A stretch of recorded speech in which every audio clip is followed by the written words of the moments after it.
Okay, so I'm going to show you how to make some basic quilling shapes for your monogram letter that you're making for this assignment.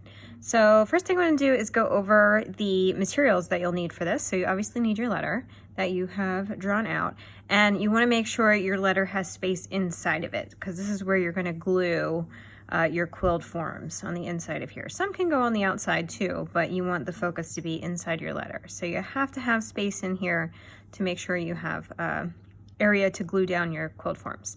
So you need your letter. You need some glue.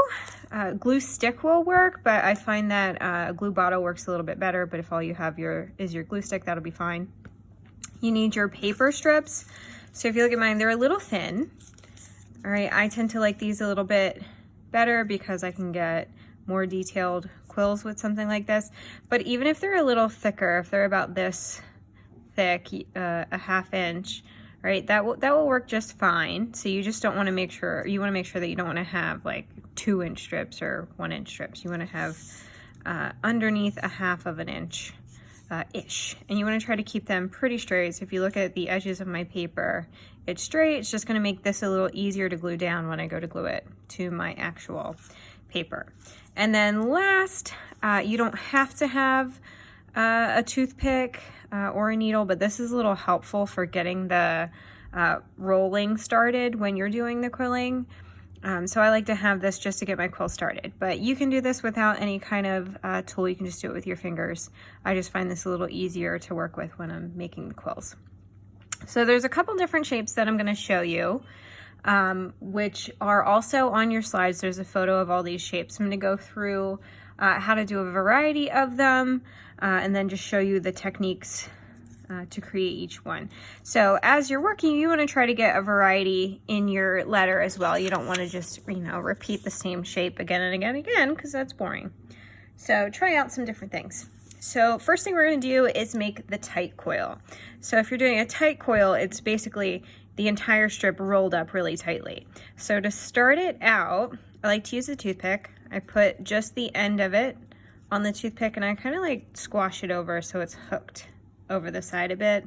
And then I'm just going to use my fingers to get the rolling started. So I'm just pinching it between my fingers like this, and then just rolling it along. And then once I have it pretty much started, I can just do the rest in my hands, and I can just keep rolling it in my hands. So technically, if you didn't have the toothpick, you could just start it in your fingers. It might be a little harder to get it started this way, but you definitely could.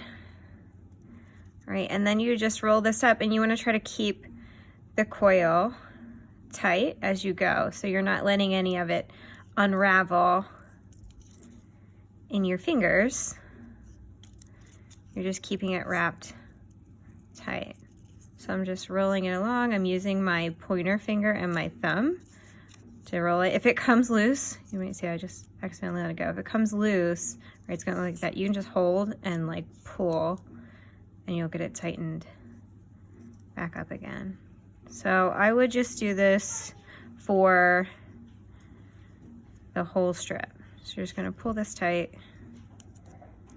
the whole way until you get to the end, and that'll give you a tight coil. So when I get to the end of this, I can take my glue bottle, I can put a little dot, it's probably a little too much there, little dot, hold it in place here for about 30 seconds.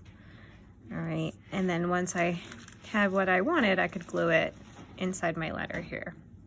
I'm just gonna do a little cheat and show you how to make the loose coil. So the loose coil is just a tight coil that you've let go of. So this takes up a little bit more space.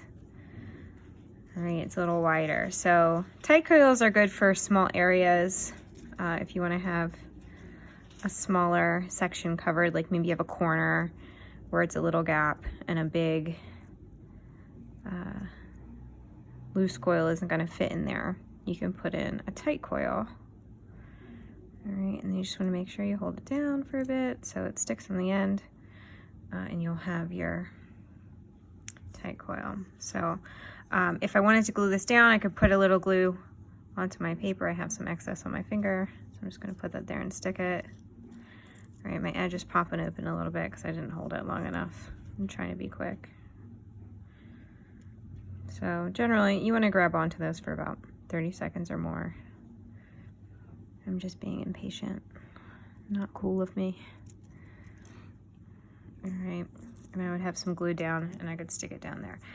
If you want to save your coils and wait to glue everything down, that might be a good idea. You can arrange things a little bit better. So if you have the time and space to like save them and put them to the side, you could do that.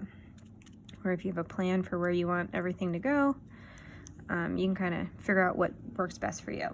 So that's how to do a tight coil and a loose coil. To do a teardrop shape, you're going to do a loose coil. So most of these are going to start out as a coil, and then you'll do like some pinching in certain areas to get these different shapes. So I'm going to try to move a little bit more quickly on this one since you've already seen how to start it. So I'm just rolling it up, keeping it a little tight at first until I get to the end here. My strips are kind of long. You'll probably get through yours a little faster. All right, so for the teardrop, I just want to let go a little bit. All right, I don't need to let go a lot. I want to let go a little bit. And then what I want to do to make the top pointed is I'm just going to pinch. So I'm squeezing just the top. The bottom's going to stay rounded. When I pinch the top, it gives it a point, and it'll turn it into a teardrop shape. So once I have my shape, I do my glue. I hold it for 30 seconds. Try to be a little bit more patient with this one. You can see that makes a pointed end and a rounded end. So you can pinch anywhere, right? But you just want to pinch one spot for that. Okay, so that's how you would do a teardrop. If I wanted to do a marquee shape, my marquee looks very similar, only it has two pointed ends, like an eyeball. So I would make the teardrop shape for the marquee, but then I would just pinch the opposite side as well. So I pinch both sides, and that'll give me that marquee shape. So you can turn a teardrop into a marquee by just pinching the opposite side. So if I wanted this a little larger, a little bit more open, like my loose coil here, I could just let it open up a little bit more before I pinched it. All right, and then each one of these is going to go into your letter. You want to try to pack them closely together because your goal is to essentially try to fill in this thing. You don't want a lot of empty white space in there. All right, so we're going to move on to the diamond.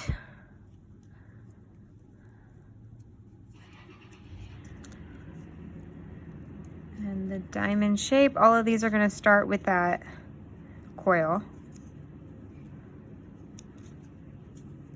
So like I said, I like to start off with rolling it with a toothpick, but if you don't have a toothpick, you can just use your fingers or anything round.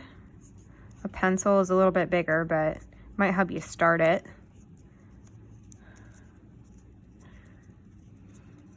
All right, and then for the diamond, we're going to do some pinching as well. So when we did the marquee shape, we pinched both sides. For the diamond, we're going to pinch all four. So I have my tight coil here. I'm going to let it open a bit. All right, and now what I want to do is I want to squeeze each side so I get that marquee. So that's like the eyeball shape. I'm squeezing both sides like this. And then I'm going to turn it, and I'm going to squeeze these two sides. So that'll give me my diamond shape. All right, and then, you know, if you manipulate it a bit and kind of flatten it, you'll get kind of like a square shape too. So it could be either or. All right, I would glue the end, hold it for 30 seconds and glue it to my page.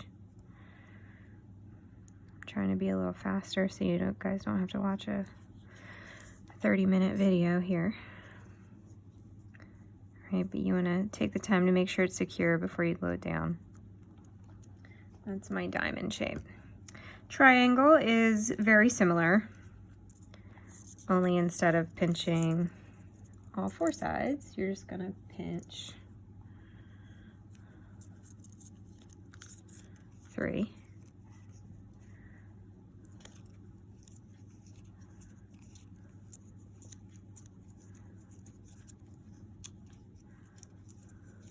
So mostly the hard part of this is the time rolling up the coil and then just figuring out where to squeeze, really.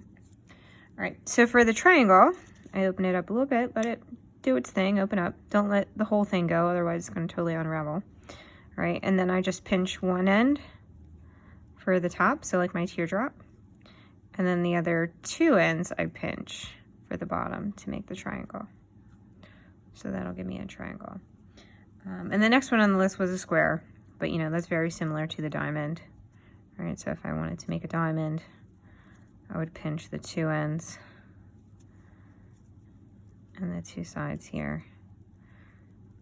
And that would give me that diamond shape, but I can just kind of pull it and manipulate it a bit to make it into a square.